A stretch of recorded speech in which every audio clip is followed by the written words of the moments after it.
আজি 13 মাৰ্চ তাৰিখে যি আমাৰ জেনাৰেল সায়েন্স পৰীক্ষা হবলগীয়া আছিল মেট্ৰিক পৰীক্ষাৰ কাৰণে আজি আমাৰ দুৰ্ভাগ্যবশত সেই পৰীক্ষাটো বাতিল হৈ গ'ল। তোমালোকে শুনিছা নে নাই?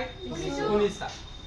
মই আজি বিশেষকৈ অমৰ টেলেণ্ট কোচিং চেণ্টাৰ সমূহ ছাত্ৰ ছাত্ৰীক এই ভিডিঅ'ৰ যোগেদি ক'ব বিচাৰো তোমালোকে ভাগি নপৰিবা।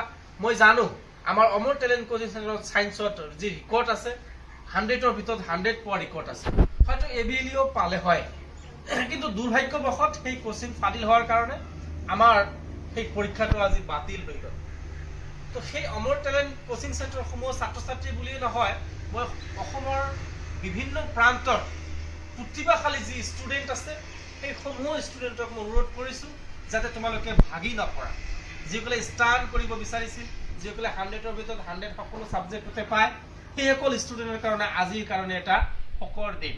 গতিকে সেই ষ্টুডেণ্টক মই কৈ আছোঁ তোমালোকে প্লিজ ভাগি নপৰিবা, তোমালোকে হিম্মত ৰাখা, নিশ্চয় তোমালোকৰ পৰীক্ষা নেক্সট যি ৰুটিন দিব সেই ৰুটিনত ভাল হ'ব। গতিকে সমূহ ছাত্ৰ ছাত্ৰীক মই আকৌ এবাৰ অনুৰোধ কৰিছোঁ যাতে তোমালোকে ভাগি নপৰা আৰু নিজক প্ৰিপাৰেশ্যন কৰা।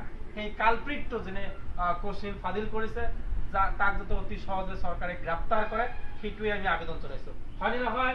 মৰমৰ ছাত্ৰ ছাত্ৰীসকল, আকৌ এবাৰ তোমালোকৰ ভৱিষ্যতৰ উজ্জ্বল কামনা কৰিলোঁ। ধন্যবাদ।